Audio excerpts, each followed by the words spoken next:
This is Hank Hill, and he is the main character of a TV show called King of the Hill. So are you Chinese or Japanese? I live in California last 20 years, but first come from Laos.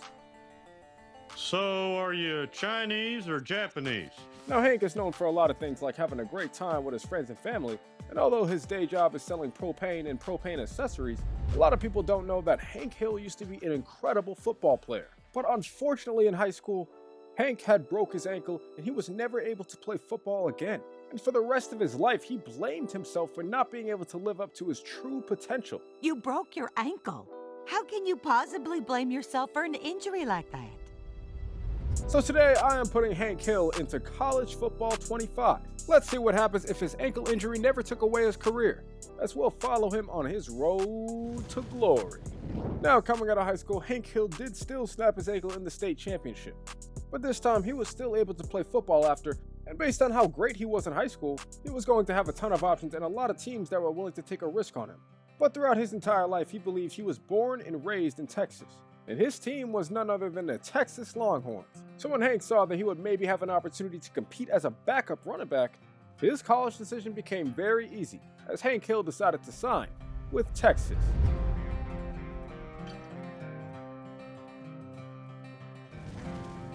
Now, as soon as Hank stepped on campus, he was ready to hit the field. And when he did, the coaches had noticed that he had a lot of potential. They also noticed that he had a lot of work to do as well, though. And with the Texas backfield that was stacked his freshman season, it seems like he's going to be relegated to a number 3 role. And for the first handful of games of the year, he didn't play a single down. He sat on the bench and watched Texas go 4-0 up until a game against Mississippi State, where Hank was finally coming in for his first carry of his career, and he gets stopped in the backfield for a 1-yard loss. But luckily for Hank, they brought him back later in the game on a 3rd and 6, where they needed to convert in order to close the game out. And it was actually Hank who not only made the reception, but made his way upfield for the first touchdown of his college football career. He's showing the coaches that he has a little bit of pass-catching ability too. And with this score, Hank helps Texas win another game on their season. Now, Hank Hill did not really get much playing time throughout the rest of the year, but he did make his next appearance in a game against Vanderbilt, where on this play he leaked out to the flat and made the most of his opportunity as he scored another touchdown on the year. And considering that it was a score that was early on in the game, he felt great about contributing to a 21-10 victory over Vanderbilt. Now, by the end of his freshman season, Texas would actually make it into the college football playoffs, and with their first playoff matchup being against Georgia, they were definitely the underdogs going into the game. But at the very least, Texas was able to keep this one close all throughout. And surprisingly, they actually sent this game into overtime, where they were able to come out and win it. Texas was getting themselves to the second round of the playoffs after being a 9-3 team and barely even making it in. But unfortunately, now they're about to face off against the number 3 team in the country, the Alabama Crimson Tide. But once again, it turned out that it was not unfortunate, because Hank was able to watch on the sidelines as the Longhorns opened a whole Texas-sized can of whoop-ass on Alabama, sending them to the next round against Notre Dame, where once again they come up victorious. And somehow, as the 11th seed, Texas was able to make their way to the national championship, and Hank Hill might have a chance to win a ring with his favorite team against the Oregon Ducks. But early on, it becomes very clear that this is where the Texas Cinderella story ends, because by the time the 4th quarter rolls around, Oregon is beating Texas so bad that Hank actually gets put in the game. And the coaches decided to put him out there at wide receiver, where he made a catch and turned it upfield for a touchdown, coming up with the only points for Texas as they would go on to lose this game 7-28. And although Hank had to sit on the sidelines and watch his team lose a national championship, he knew that the following year he was finally going to have a chance to get the job done. So even though he had some offers to explore via the transfer portal in the offseason, he decided to stay at Texas because he had a chance to become the number 2 halfback when fall camp came around. And this was an opportunity that Hank had no intentions of passing up on. This is something that he had dreamed of throughout his entire life, and in a world where his little ankle injury turned out to be just a minor sprain, he would start his sophomore year as the number 2 halfback for the Texas Longhorns. And now going into the season, Hank is seriously focused on improving his skills, because it turns out that his first game of the season might actually be the toughest game of the year, as the Texas Longhorns were going on the road and facing off against the number 1 team in the country, the Ohio State Buckeyes. Now, in this game, Hank didn't play a lot at running back, but he did help them get down to the goal line and eventually make it 7-0. Now, Hank was definitely proving that he could be a wide receiver / running back hybrid, because some of the routes that he was running were very impressive to the coaches.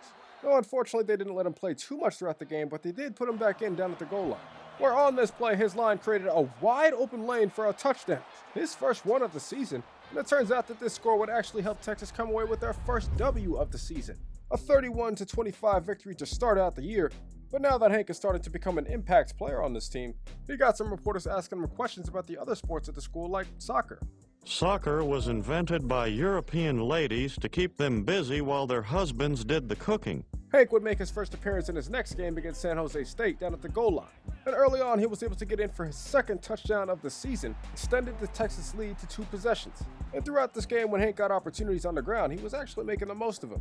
He had a lot of plays where he picked up some pretty big yardage and moved the chains for his team, including this play at the top of the fourth quarter where somehow Hank was able to escape his way from everybody. He made a lot of big plays in this game, but none of them were as big as this one. And even though he would eventually be tracked down and pushed out of bounds, they put him back in later on in the fourth quarter and give him a chance to score another touchdown on the game, and not only cap off an incredible performance, but give Texas the 31-10 victory. And in a game where Hank Hill had a little over 200 yards rushing and 3 touchdowns, you better believe that he was now getting a chance to be the #1 halfback for Texas. And the coaches weren't too surprised that he came out running so well after how he ran last week.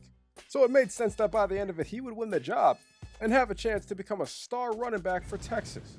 But his journey was about to start here in his next game as the #1 team in the country, and they were about to face off against UTEP.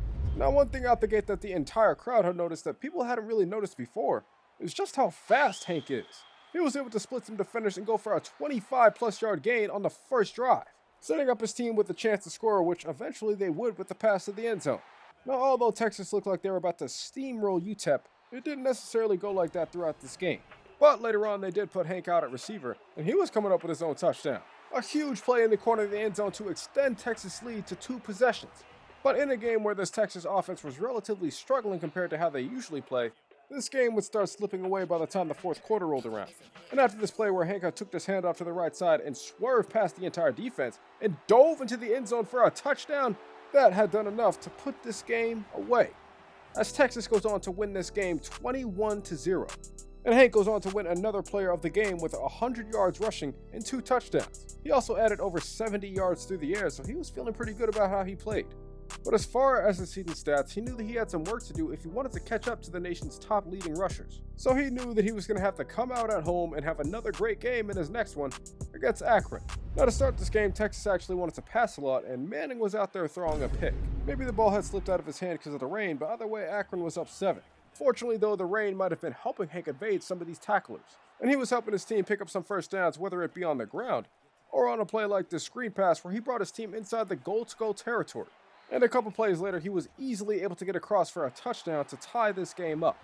Now, still in the second quarter, and actually only a couple offensive plays later, Hank was taking a carry out to the left side, where this time he was breaking loose. He was just barely able to outrun multiple defenders on the sideline, and he thought that he might get caught, so he dove into the end zone for a touchdown, getting in for a score that would give Texas the 7-point lead, and it turns out that this would actually open the floodgates, because by the end of this game, Texas was up multiple scores, and they were letting Hank get in for another one to make it a 3-possession lead and officially put this game away.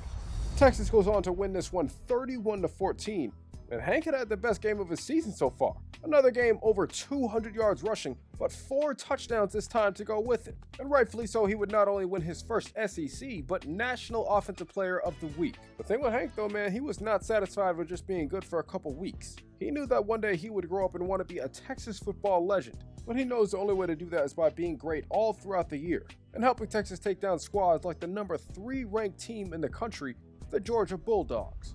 Now, this was a game that initially was not going very well for Hank.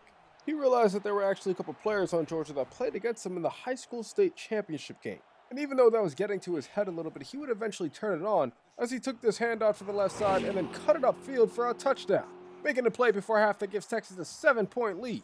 But in the third quarter, those same guys from Hank's high school championship game were talking crazy. But it was all good because Hank was about to take care of that. Careful eating, Hank! You might choke! This is the sound of your ankle snapping. I'm gonna kick your ass.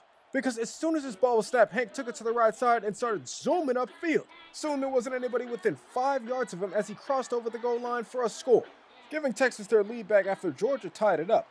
And this time it looked like Georgia was not going to tie it up, because even though Texas throughout the rest of this game was struggling pretty greatly, apparently that Georgia Bulldog offense was never able to get it done, and Texas would go on to win this game 20-17. Hank would go on to rush for 96 yards in this game, and that was pretty good considering he was playing against Georgia.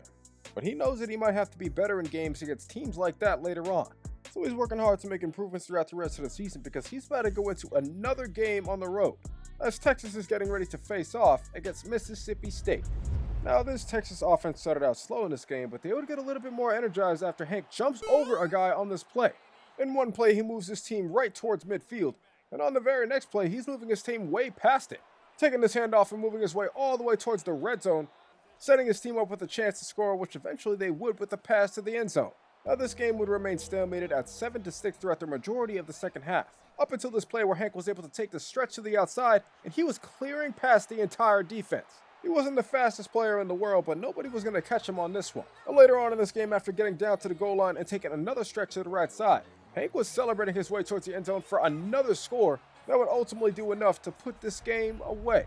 As Texas goes on to win this game 21-6, and Hank rushes for over 150 yards and 2 touchdowns. And with the schedule that looks like Texas might be able to steamroll throughout the rest of the year, there's no telling what kind of numbers Hank Hill could be putting up. But more importantly, he's just focused on coming away with the win in the Red River Rivalry against Oklahoma.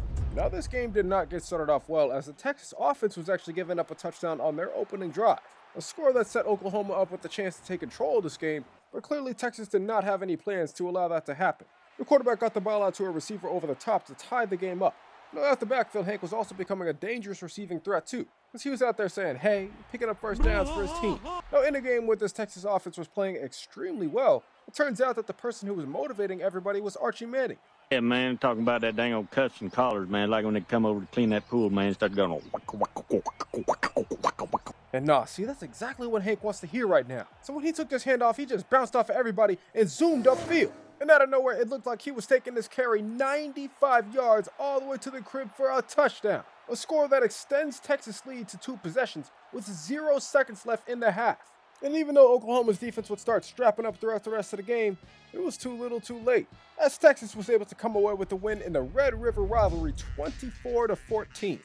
Led by Hank Hill, who had 145 yards on the ground and a touchdown. Now, at this point, everything is going well for Hank. Texas is undefeated, he's one of the leading rushers in the country, and his team is ranked number 1 in the country. So now they just got to go on the road and do their best to take down the Florida Gators. Now, although Texas started off down 7-0, Hank Hill was working to change that, helping his team move upfield where eventually they would make their way towards the end zone for a touchdown, tying this game up at 7-0, where in the second quarter they had a chance to take the lead. Unfortunately, though, Arch Manning would throw a pick, and with Hank Hill going on to miss the tackle, that would set Florida up with a great opportunity to score a touchdown, which they do. Luckily, though, for Texas, they found a gem in this 6'2 receiving back, Hank Hill, because as a sophomore, he was out there consistently able to make plays for the team, getting them in position to score another touchdown before the half, which Hank Hill would do the honors of. He would make this a 14-14 ball game, but after halftime, things would begin to change, and I wish I could say that it was for the better, because Archie Manning was throwing a pick that allowed Florida to extend their lead to 2 possessions. Now, Texas would begin to bounce back with Hank Hill at wide receiver of all things, as he caught this pass upfield and was able to bring it all the way to the end zone for a touchdown, a play that now made this a 1-possession game, and Texas would actually get the ball back with a chance to win. Unfortunately, though, it just did not seem like it was their day, as another turnover this late meant that Texas was about to take their first loss of this season. 31-22 on the road, and it was actually a game where maybe Texas did not run it enough, because Hank was averaging a little over 8 yards a carry, and he only had 6 of them. And because of this, Hank was definitely not in a good mood, and he didn't want to deal with these dumbass reporters asking him a question about the weather or whatever. We live in Texas.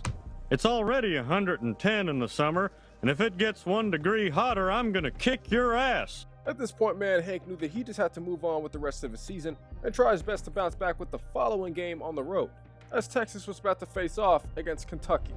Now, early on in this game, there were some guys making plays all over the field. They had the backup running back getting in for a touchdown, and then on the following drive, they had one of the Kentucky defenders coming up with a pick, and eventually they would go on to score a touchdown, but it was all good though, because before the end of the half, Hank Hill was able to power his way into the end zone for a score, pushing the Texas lead back to 2 possessions, but with a whole half left, there was still a lot more plays to be made, and Hank was out there making them. He was coming up with the catch on 3rd and 9 that brought his team to the end zone for a touchdown. He added a little cushion to this Texas lead and then danced on him while he was at it. Now, at this point, this game was already over, but it would be made official after Hank gets in for another score that would officially put this game away, as Texas goes on to win this game 34-14, and Hank Hill only runs for 75 yards, but he gets in for 3 touchdowns. Now at this point at 8-1 in the SEC, there was some good news and some bad news. The bad news being that Texas might not play in the conference championship, but the good news is that Hank Hill was somehow the leading candidate for the Heisman Trophy. He was one of the leading rushers in the country, but he knew that coming off a couple lackluster games, he was bound to drop in the rankings if he didn't step it up soon. So what better time to do so than against the top 25 ranked team in the country, the Arkansas Razorbacks. And Hank had definitely stepped it up alright. In this game, he actually had multiple plays that were identical down at the goal line. 2 touchdowns that were damn near exactly the same, and they would help Texas come away with a 28-14 victory. He only had 79 yards, but he did have another touchdown down at the goal line, and he actually won SEC Offensive Player of the Week for the performance. Now Hank knew the important thing for Texas to do was to keep winning, and they were definitely doing that. Once again down at the goal line, Hank Hill is finessing his way in the end zone for a score, but in a game that was actually the lowest scoring game for Texas all season, Hank Hill continued to be the guy all throughout the game to get them out of tough situations, and it's probably why they went on to squeak this game out 10-7 at home. Another game where Hank didn't put on his best rushing performance, but he was bound to turn it around. And he planned on doing so in the last game of the regular season against the #1 team in the country. And early on, he definitely did, because he took this carry and said "Shablaka" before falling forward across the goal line for a touchdown, getting in for a score that would set the tone for the rest of his squad, and his teammates would follow suit. Because Arch Manning was out there delivering a dime down the middle of the field that would go in for a touchdown, getting in for a score that would take the lead for Texas, and even though Texas A&M would go on to tie the game up, this Texas team was just running well in all phases, and they would just barely be able to win this game 17-14. And finally, Hank was able to bounce back with a 172-yard game off of 30 carries. But he also had over 70 receiving yards, as in a year where Hank Hill had done a lot of growth and development, he had led his team to an SEC championship, and he knows that with one more victory, he could help Texas stamp their way back to the college football playoffs.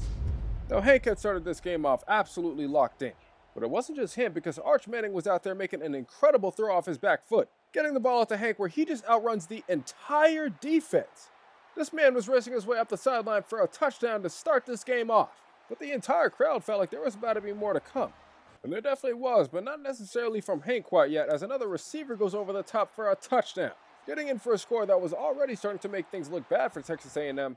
But it would get a little worse before half as Hank was lined up at wide receiver and then broke off inside for the catch and score, making this a now 3-possession lead. And by the time the fourth quarter rolled around, this game was getting out of hand, and Hank was out there shedding off tackles on his way towards the end zone for another score, officially putting this game away and sending Texas to the college football playoffs, as they go on to win this one 31-17 in a game where Hank went for over 150 yards receiving.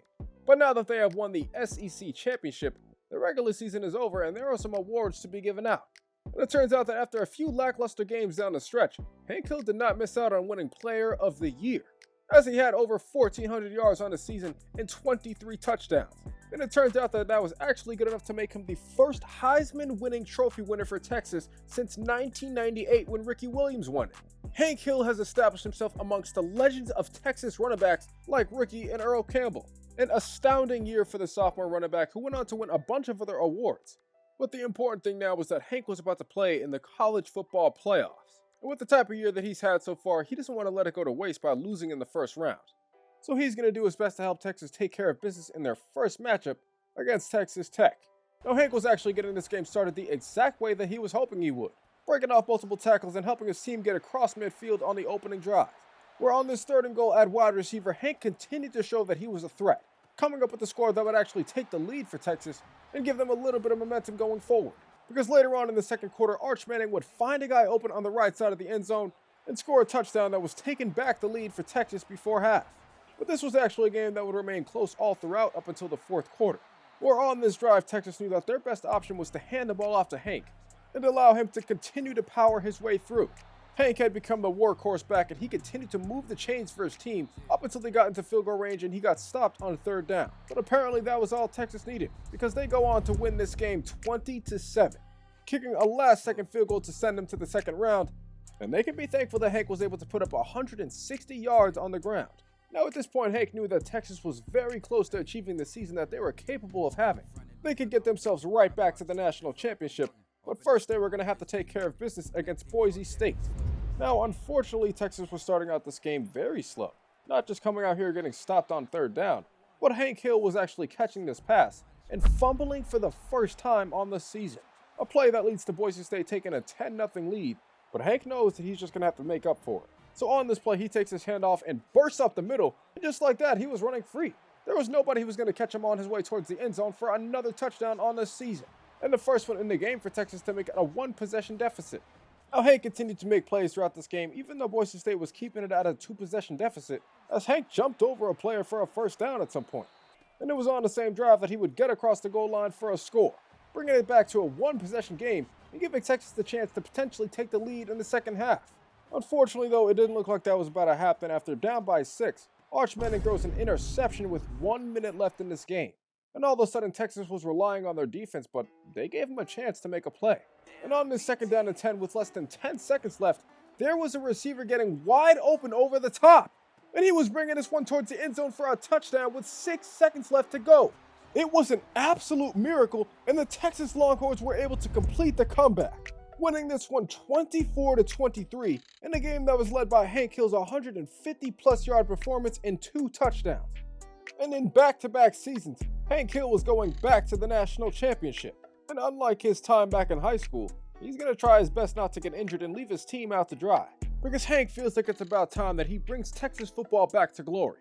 But in order to do that, he knows that he's going to have to play his best, because Texas is ending their season how they started it, while facing off against one of the best teams in the entire nation, the Ohio State Buckeyes.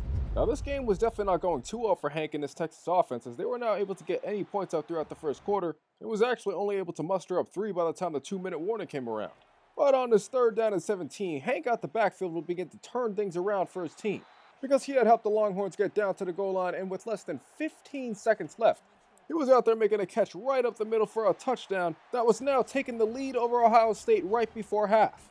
And after half, even with Ohio State taking the lead right back, Hank Hill was putting on the moves to start moving his team into scoring position. And they would head into the 4th quarter with the rest of the team feeling extra motivated and coming up with some big plays themselves. But this was a game where the coaches were moving Hank Hill all over the place, because they knew that he was the one guy who could continue to make plays consistently, as he was coming up with a catch on the sideline and diving into the end zone for a score, helping to take the lead back in this game against Ohio State. And apparently he wasn't done yet, because he had some words for their defense on the next drive. I'm gonna kick your ass. Then I'm gonna reenact kicking your ass. Yeah, and that definitely looked like that was exactly what Hank was doing on this play. He had burst his way up the middle, and out of nowhere, he was gone. There was nobody that was going to catch Hank on his way towards the end zone to extend the Texas lead to 2 possessions. Hank Hill had just made probably the biggest play of his life, and it might have just won him a national championship, because the defense is coming up with a stop. So now all Texas has to do is just put this game away. So Hank takes his hand off, but he fumbles the ball, giving the ball away to Ohio State. And now he just has to hope that they don't go down the field and score a touchdown. And they don't. And Hank Hill leads Texas to a national championship victory. Hank had just accomplished one of his biggest childhood dreams. This is something that he's always wanted to do since he was a kid. And now he is finally able to live in this moment as a national champion, as a member of his favorite football team. But now that Texas has finally won the national championship, we can take a look at Hank Hill's stats, where he ended up leading the country with a little under 2,000 yards and 26 touchdowns. But we cannot forget the extra 1,000 yards and 8 touchdowns as a receiver as well, putting him over 3,000 yards on the season and over 30 touchdowns. Now, he did not go on to break any single game or single season records, but the important thing is that he did win a national championship, and he did also win a Heisman Trophy. So at this point, Hank is either thinking about running it back with Texas for another championship, or potentially transfer to another school before he enters the NFL draft. But you see, Hank Hill was not satisfied with winning just 1 ring, and he knew exactly what to do in order to give himself a chance of winning a 2nd straight. So he decided to recruit his best friends Jeff Boomhauer and Bill the Bulldozer Dotree. And with these 3 back on the same team for the first time since high school, you can just imagine the levels of greatness that they were all able to achieve. Because in Hank Hill's junior season, these 3 for the Texas Longhorns had dominated college football. And of course, Hank Hill was out there leading the way for a lot of it, but now that he had his best friends in the world playing with him, they were all more than capable of making plays, especially the Bulldozer. But after an incredible season with each other, these 3 went on to win the SEC Championship, whereafter it turns out that Jeff Boomhauer would go on to win not only the Player of the Year, but the Heisman Trophy. And on top of that, Hank Hill was out there earning himself the Best Running Back award. And although these three have already achieved greatness together at the high school level, they would eventually get a chance to achieve even greater glory in the College Football National Championship, where the Texas Longhorns were set to face off against the Clemson Tigers. And this one turned out to be a game where late in the fourth quarter, Jeff Boomhauer was out there breaking off a tackler and creating some time for him to make a play before setting his feet and delivering a ball downfield to Hank Hill. He was coming up with the catch that got across the goal line for a touchdown late in the fourth quarter. And this score would go on to do incredible things for the Bulldozer, Hank Hill, and their quarterback Jeff Boomhauer. Because by the end of this game, these three would go on to win the national championship. They cemented their legacy in Texas football forever as they go on to win a championship at the high school and the college level. And for Hank Hill, he had established himself as one of the best running backs in the history of college football, earning himself a Heisman Trophy, back-to-back Best Running Back awards, and back-to-back national championships. And ultimately, Hank Hill felt like he had accomplished everything that he needed to in college, and he felt like it was time to make the decision to forego his senior year and enter his name into the NFL Draft, where after an incredible college career, Hank Hill is looking to take his talents to the league and hopefully have an even better career as a pro.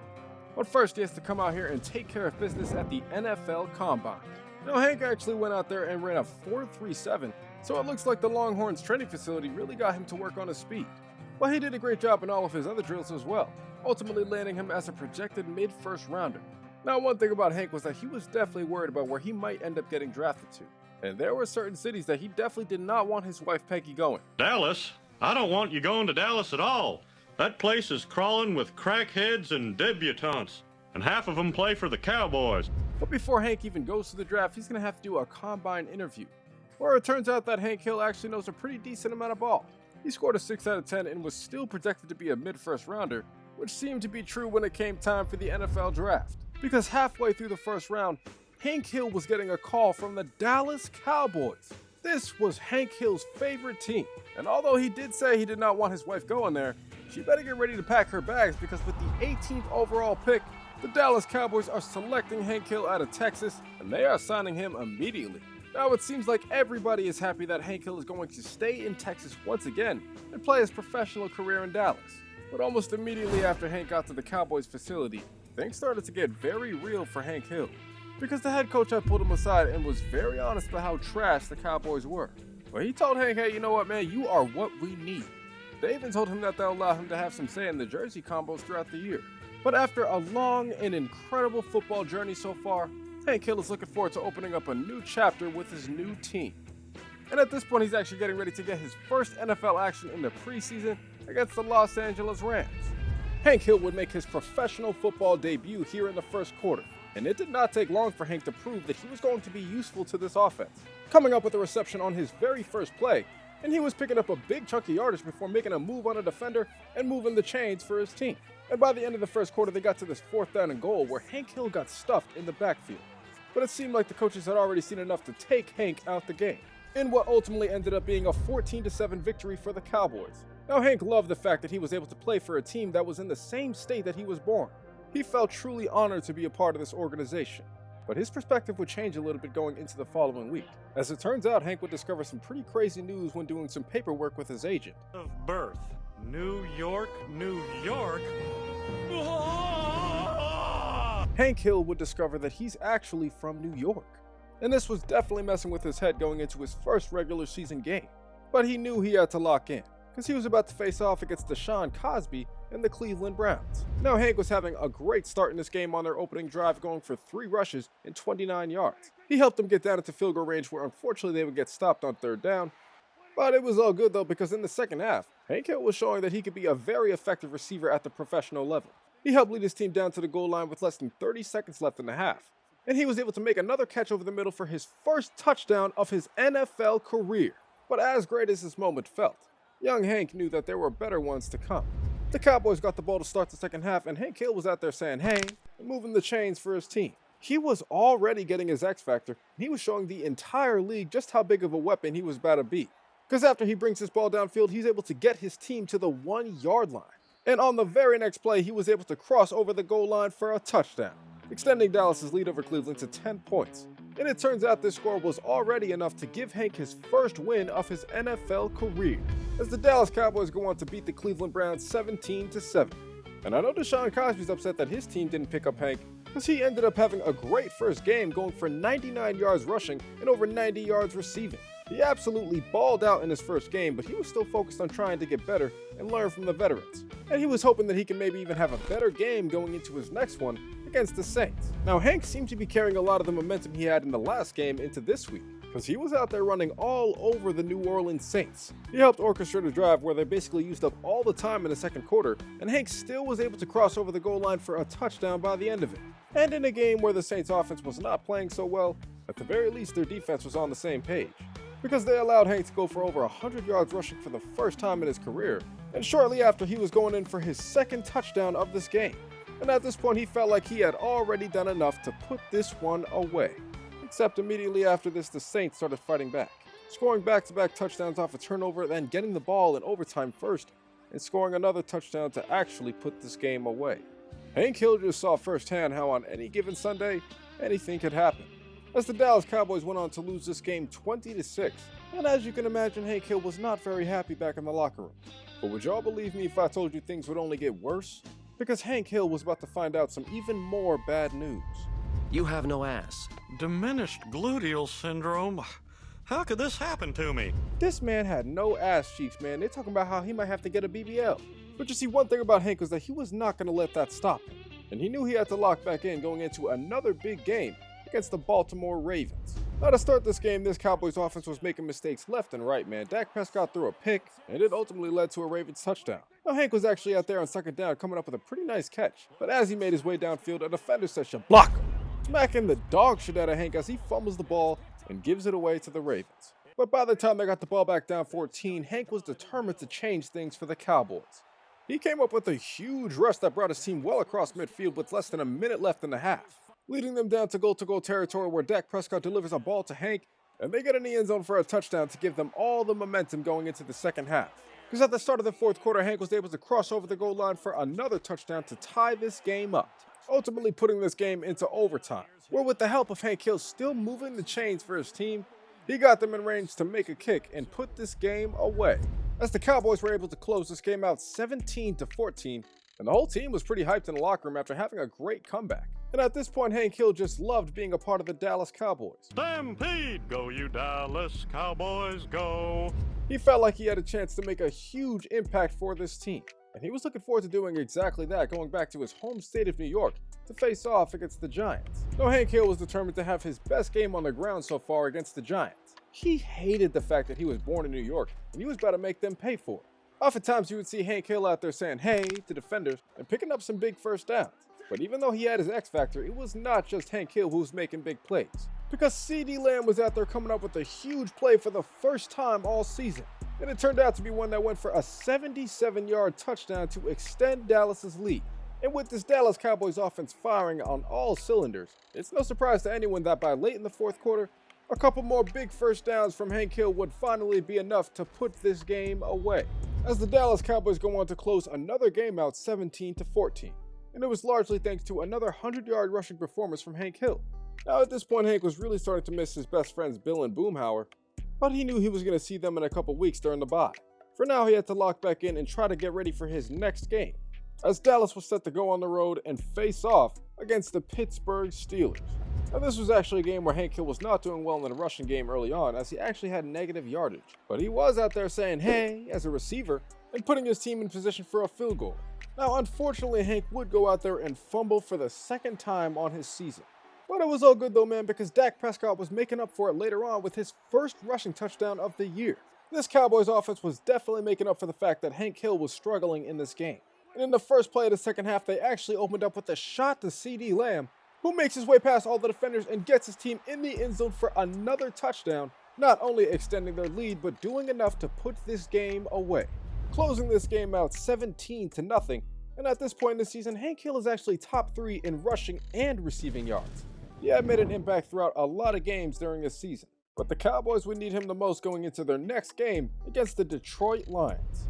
Now this was another game where Hank Hill was making his presence felt more as a pass catcher than anything. Coming up with multiple catches where on his second one, he gets in the end zone for a touchdown, giving Dallas the lead in the second quarter and giving his team a ton of momentum. And it would definitely carry into the third quarter at least, as Hank was coming up with another touchdown reception on the day.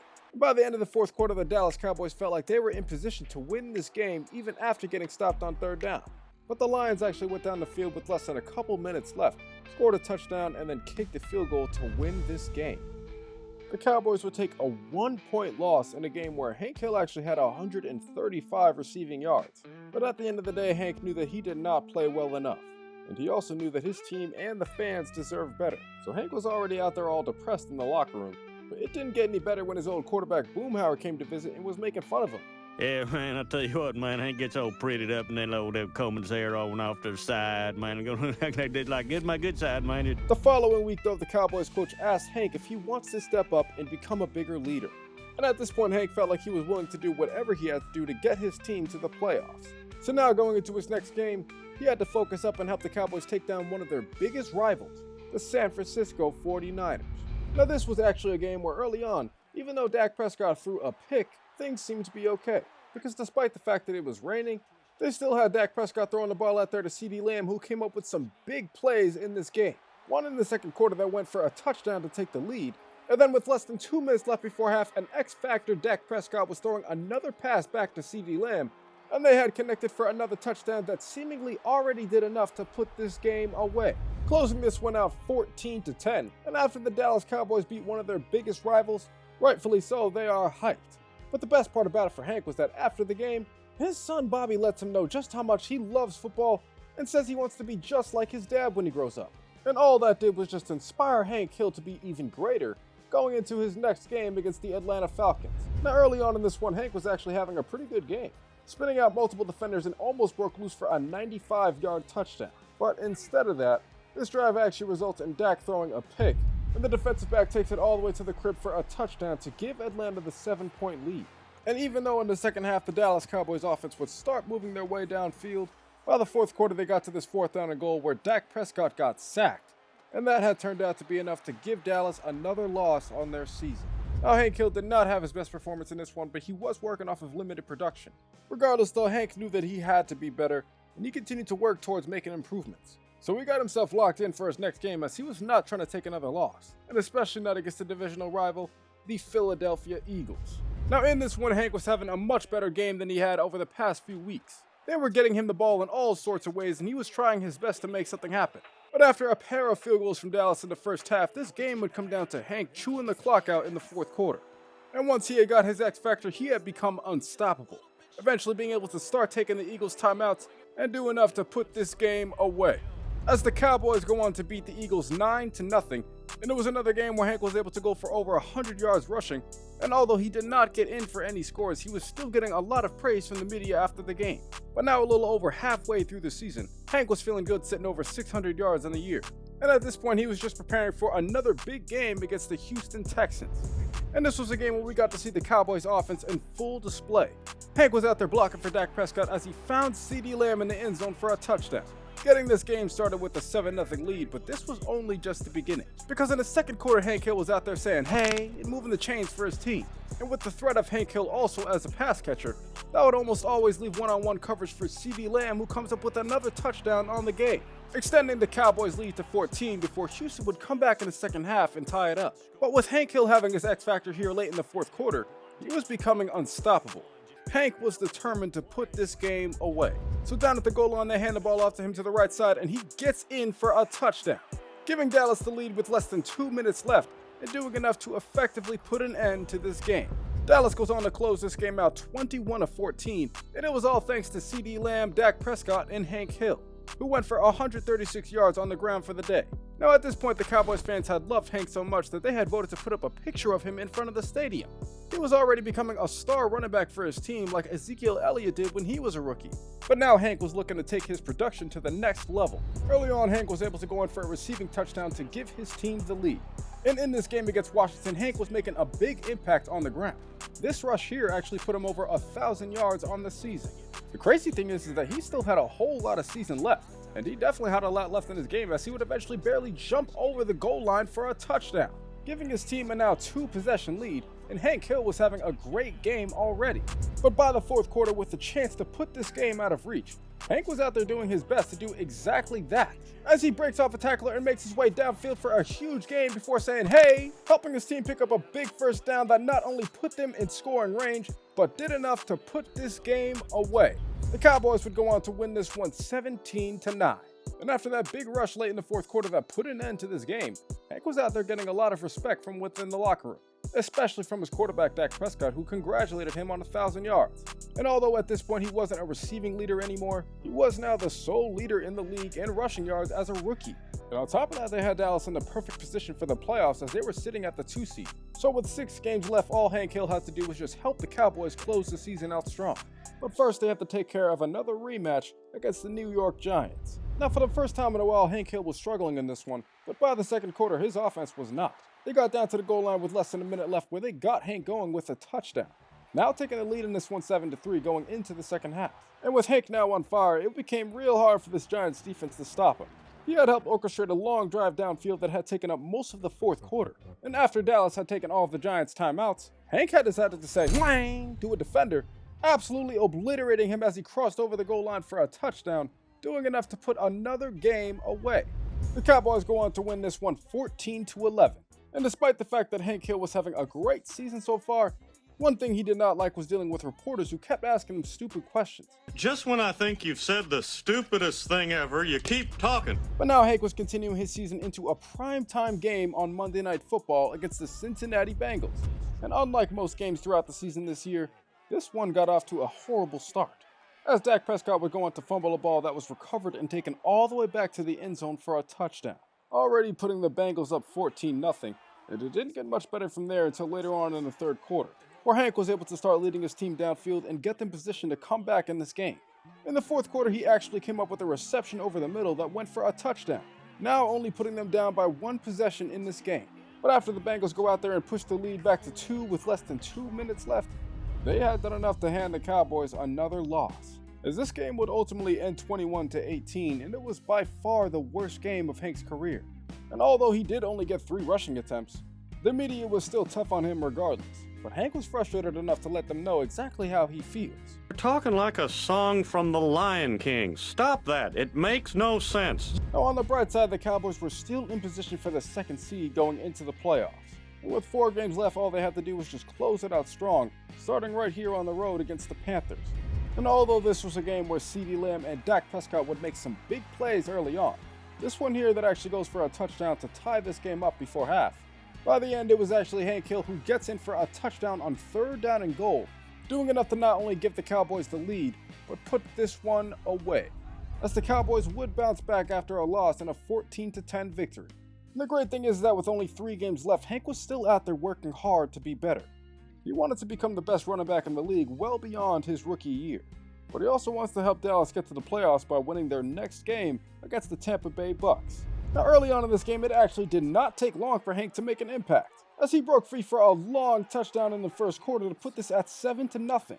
But it did not end there, as Hank was out there saying, hey, skidoo-doo-bop, excuse me, picking up first downs for his team, ultimately leading them down to the goal line, where on 1st and goal, he gets his team in for a touchdown that puts him back on top. By the fourth quarter, with that Tampa Bay offense not really able to do much, the Cowboys had taken advantage by getting Hank back in the end zone for another score, extending the Cowboys' lead to 2 possessions and putting an end to this game. The Cowboys close out another one 24-21, and Hank Hill was definitely the player of the game with 3 touchdowns and over 100 yards rushing. But now going into the new year, Hank knows that it's really time to lock in, because now with a couple games left in the season, he's going to officially be able to secure a spot for the Cowboys in the playoffs. Now, the Cowboys offense had started off slow, but eventually it was Jalen Tolbert who came up with the catch and run for a touchdown, finally putting some points up on the board with 1 minute left in the half. And now with less than 30 seconds left in the half, the Cowboys were getting a chance to score again. And with Hank Hill leading the league in receiving touchdowns as a running back with 6, he is now looking to make it 7, as he gets in for a score to make this now a 14-point game for the Cowboys. And Hank still remembers the time that the Eagles had actually ran up the score on the Cowboys with Buddy Ryan.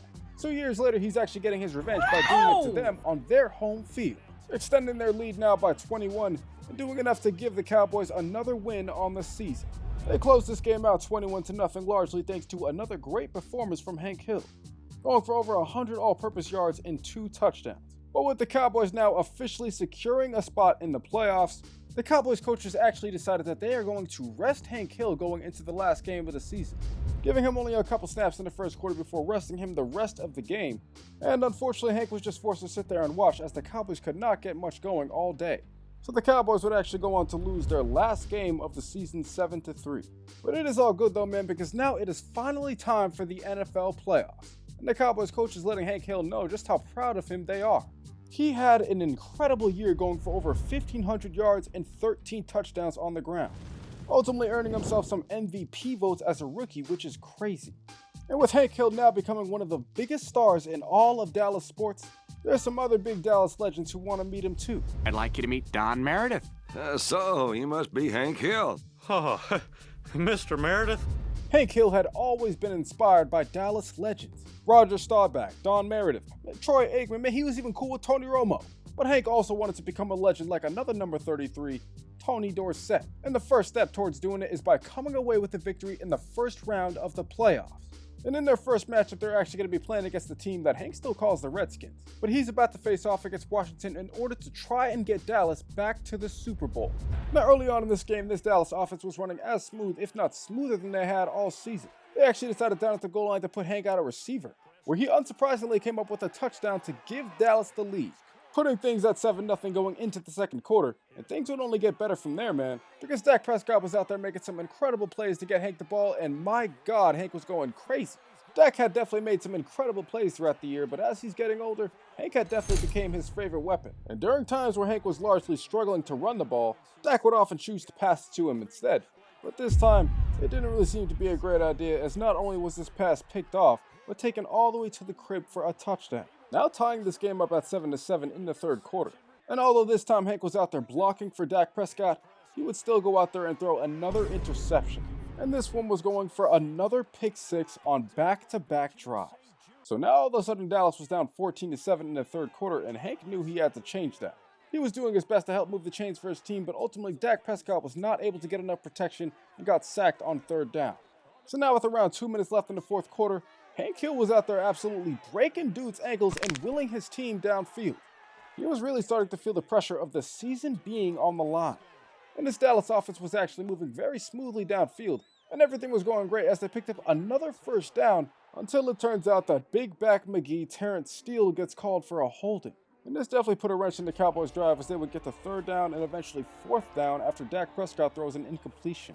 So now all of a sudden the Cowboys' season was on the line. And with 7 seconds left, Dak Prescott had dropped back to pass, and he made a throw towards Brandon Cooks over the middle, who was able to dive towards the end zone, just not for a touchdown. And with no timeouts left, the Cowboys would go on to lose in the Wildcard round. Even with Hank Hill, the curse continues in Dallas. And unfortunately, this was another game where Hank did not play well at all. I mean, he had his moments, but he could have played a lot better regardless of the fact that Dak Prescott threw 2 picks. So in the locker room after, Hank Hill was extremely upset. I mean, he really didn't even want to talk to the media, but he told him straight up that it's clear that they gotta make some changes. I mean, he had a great year statistically, he went to the Pro Bowl, and he even got himself an MVP vote while winning Offensive Player of the Year. And he did all that in a rookie season after his head coach said that the team was trash. So Hank definitely had some ideas on how to bring Dallas Cowboys football back to glory. But he had to wait until a couple of his friends came into the NFL first. Which brings us to the following year's NFL Draft, where the Dallas Cowboys actually traded up to the first overall pick. And with their selection, they took Jeffrey Boomhauer out of Texas. It became very clear early on that Hank Hill was having an influence on the Cowboys draft, because not only did they take Boomhauer, but at the top of the second round, they made sure to take Bill the Bulldozer Dotrieve. And now just like that, man, all 3 of these Texas teammates are back on the same team for the Dallas Cowboys. And you better believe that they were ready to get to work. Boomhauer was especially excited. Don't matter, the dang old little boy band, man. Don't matter prancing around that old dang oh. After a year of being away from each other, these boys were finally getting back to work on a professional level. And based on the speed and agility from Hank and the power from Bill Dotrieve, the Cowboys look like they might have the best backfield in the league now. And they were definitely ready to get into their first game together on Sunday Night Football. as the Dallas Cowboys, led by Dak Prescott and Hank Hill, were at home to face off against the Buffalo Bills. Now, to start his second year in the NFL, this dude Hank Hill was going absolutely crazy. He was out here saying, "Excuse me," picking up first downs. Now, they would take him out for a little bit, but the offense did still score. But something crazy did happen later on at the end of the first quarter as Dak Prescott got sacked and see right there, that does not look good. Dak Prescott would end up going down with a hand injury, and now the Dallas Cowboys had to force their first overall pick to enter the game sooner than they expected. And they definitely thought he was going to struggle for a little bit, but the very next play after Dak's sack, Jeffrey Boomhauer was out there cooking up this defense. But the crazy part about it is that he did not even stop there. He and Hank Hill would even connect later for a big first down, leading to a play inside the red zone where Boomhauer would find Jalen Tolbert over the middle, throwing his first touchdown of his NFL career. I don't know, man. Now things were not looking too bad for the Cowboys. A lot of fans were feeling good about what they were seeing from Jeffrey Boomhauer. He was able to use his legs to extend plays, and he even found Bill Dotrieve streaking downfield for a touchdown. All three of these former high school and college teammates were making plays in this season opener. But it was still very clear that Hank Hill was the star. When this dude was out here breaking off tackles, then he decided to obliterate this one dude's ankles, and he still made his way towards the end zone for a touchdown, putting up a score that gave the Cowboys their first win of the year, as the Cowboys would go on to win 31-14. And it turns out they had such a great performance from their young rookie quarterback that they decided maybe it was time to move on from Dak Prescott. And ultimately they chose to trade him to the Los Angeles Rams for some defensive players. And this was definitely groundbreaking news, man, but the Cowboys were now entering a new era. And it all starts now in their next game on the road against the Denver Broncos. Now, early on in this game, Boomhauer is starting exactly where he left off, finding CeeDee Lamb down the left side of the field for a big play downfield that goes for a touchdown. And a lot of people noticed that this Cowboys offense had some juice to it. Now, this game would end up tied at 14 in the fourth quarter. But this guy Hank Hill was having an excellent day on the ground, and this play where he completely flips the field is proof of that. He does eventually get brought down, but he sets his team up with the chance to chew out some clock and allow the Bulldozer to take a handoff and cross over the goal line for a score, putting the Cowboys up late in the fourth quarter and already doing enough to put this game away, as the Cowboys would close this game out 21-14, and it turns out that this would only be the beginning for this new-look team in Dallas, because eventually the Cowboys would find themselves 9-4 going into a game against the Chiefs. And in a close game led by Hank Hill, it was not much different from his career so far, as he was out there breaking off tackles and finding a way to dive across the goal line for a touchdown. This man had become an absolute problem for the league. But luckily for him, he was not the only one, because now he had a quarterback, Jeffrey Boomhauer, who was able to read the defense like a book. And at the end of this game, he throws a touchdown to newly acquired receiver George Pickens, doing enough to win the Cowboys their 10th game on the year, as they close this game out 23-17. And after beating the best quarterback in the league head-to-head, Jeffrey Boomhauer has officially become a star in the NFL. He actually made enough money from endorsement deals to buy his mama a new car. Happy Mother's Day, Mrs. Boomhauer. I tell you what, Hank, I'd come out here like W to them a dang old Rush fella raise this boy right. He just little old digging just like the big dang. By the end of the regular season, the Cowboys had won 13 games on the season. Jeff Boomhauer had almost passed for 4,000 yards, and he was considered the QB of the future. Now, Hank also rushed for 1,000 yards this season, and while Bill Dotrieve played a lot of linemen for the Cowboys, he was also able to rush for 5 touchdowns. And we can definitely not forget the receiving corps who showed out this season, doing enough to help Boomhauer not only get some MVP votes, but also unanimously go on to win Rookie of the Year. And shout out to Bill Dotrieve, who actually came in 4th place.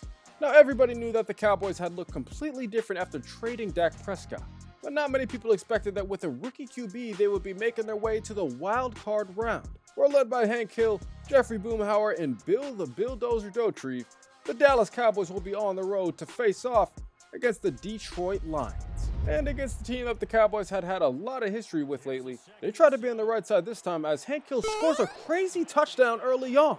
Oh, hell no. Y'all seen this, bro? Man jumped over him as he got into the end zone. And it's no surprise this play went on to take all the momentum out of this building, as the Cowboys would end up having this game at a 2-possession lead later on. And with a first down run from the Bulldozer, it all of a sudden looked like the Dallas Cowboys, led by 2.5 rookies, were about to send themselves to the next round of the playoffs, as the Cowboys go on to close this game out 17-7. And it was pretty clear to everybody, even in Detroit, that they were only just getting started. There were some guys on this team that had been winners all throughout their football life. So as they were now moving into the divisional round, they still did not feel any pressure. especially when they knew that they were about to face off against a divisional rival, the Philadelphia Eagles. Now to start this game, this man Hank Hill was absolutely not playing around, bro. He was breaking off tackles and telling these boys, get off me, as he was breaking free and somehow managed to score a crazy touchdown. This man Hank Hill was establishing himself as one of the best backs in Cowboys history. And it wasn't just because of his running ability either. He was willing to go out there and block for his teammate George Pickens, who would pick up a big first down for the team. And they would definitely need it, as this game was tied at 24, and Hank Hill was trying his best to keep the chains moving for his team to keep the clock running, leading to a 4th down and goal where the Cowboys were able to kick a last-second field goal. And for the first time in over 30 years, the Cowboys are heading back to the NFC Championship game. They would close this game out 27-24, and Cowboys fans from Philadelphia to all around the world were hyped. This is something that they had all been waiting for decades now. And they might even have a chance to get to the Super Bowl too, but in order to do that, they would have to face off against a familiar face. As it turns out that Dak Prescott was also able to get the Rams to the championship game. And now we were looking at a game that was probably already bigger than what the Super Bowl would be, as Dak Prescott and the Los Angeles Rams were hosting his former team, led by Hank Hill, the Dallas Cowboys. Now to start this game, the Cowboys decided to throw a curveball at him. So they ran a read option that Jeffrey Boomhauer decided to keep. And all it took was one great block from Hank Hill to spring Boomhauer loose. This man was off to the races, and it looked like nobody was going to catch him for a touchdown. He scored some points that give Dallas the early 7-0 lead. But it did not stop there with Boomhauer, as he continued to make plays, but this time with his arm, finding Jake Ferguson to the left side, who crossed over the goal line for a touchdown. A score that was now putting Dallas up 2 possessions, but that was before the Rams would fight back and take a 2-possession lead themselves. So now all of a sudden Dallas was not in a good position in the second half. But this dude Hank Hill was doing everything he could, and I mean everything. Look at this. He was trying to will his team downfield to score. And they eventually would get down to the goal line, where it turns out that the bulldozer was crossing over, putting up some points that now brings the Cowboys back in this game. And now to start the 4th quarter, man, the Cowboys know they got to make a play. So on the speed option, Boomhauer pitches it to Hank Hill, and Hank ran upfield a little bit before he decided to say, hey, springing himself loose past all the defenders, and just like that, he was making his way across the goal line for a score, taking the lead for the Dallas Cowboys. And it turns out that this score would be enough to send them to the Super Bowl, as the Cowboys would actually finish this game off 28-23. And although it's sad Dak Prescott will not be getting to a Super Bowl, Cowboys fans can be happy that their team will be. But they will have to do it once again against the best quarterback in the NFL, as Boomhauer, Hank, and Bill are leading the Dallas Cowboys into Levi Stadium to face off against the Kansas City Chiefs. Now, after having an incredible rookie season, this guy Boomhauer was not slowing down early on in this game, as he throws a bomb downfield to CeeDee Lamb that ends up getting caught for a 70-yard touchdown. A huge score that was giving Dallas a ton of momentum early on, and they would definitely carry it over onto the next drive, as Hank Hill was coming up with some big plays to move the chains for his team, ultimately leading to a 1st down and 10 where they ran a jet sweep to George Pickens, and Hank held block for him as he got across the goal line for a touchdown, putting up a score that was giving the Cowboys the lead back. But the Chiefs were not playing around either. Well, at least they weren't playing around on offense, because on defense, they were just allowing CeeDee Lamb to do whatever he wants. This dude was bringing himself open for another touchdown that went for over 70 yards. But in a game where both offenses were flying high, this one would end up tied at 28 in the 4th quarter. And the Cowboys were leading a drive that they felt like they could chew the rest of the clock out and potentially win the game. Turns out though that Boomhauer would find George Pickens open earlier than expected, and George was moving his way across the goal line for a touchdown to take the lead in the 4th quarter. The Dallas Cowboys were in a great position to win this game, and their odds would increase after they got the ball back with the lead. They actually got to a 3rd down where they had the chance to put this game away. And on a play where the bulldozer, Boomhauer, and Hank Hill were all out on the field, they get to share a moment that they know will last forever, as Boomhauer hands his ball off to the bulldozer, and Hank helps block as he's able to pick up a 1st down, and just like that, they have done it. The Dallas Cowboys, led by Hank Hill, Bill Dauterive, and Jeffrey Boomhauer, had finally done enough to win the Super Bowl, as the Dallas Cowboys go on to close this game out 35-28. These 3 had been integral pieces for the Cowboys throughout the year, and it's crazy to think that after winning a state championship in high school and a national championship in college, that they will be able to share the field once again, as they have now all won a Super Bowl championship. All 3 of these guys made an impact on this game when it mattered the most, but a big shout out definitely has to go to CeeDee Lamb, who ended up winning MVP. And after finally winning a Super Bowl for the Cowboys in over 30 years, these three will not only forever be ingrained in Cowboys history, they will forever be some of the greatest football players to ever play in the state of Texas. And this was the story of Hank Hill throughout college football to his NFL career. If you want to see more videos like this, be sure to get this one to 1,000 likes and subscribe to the channel down below. Also, be sure to comment down below what else you guys want to see next, and YouTube thinks you'll like one of these other stories until the next one comes out. If you got to this point in the video, just know that I appreciate you more than you'll ever know. I hope all of your NFL teams make some great moves this offseason. And other than that, I'm going to catch you guys next time.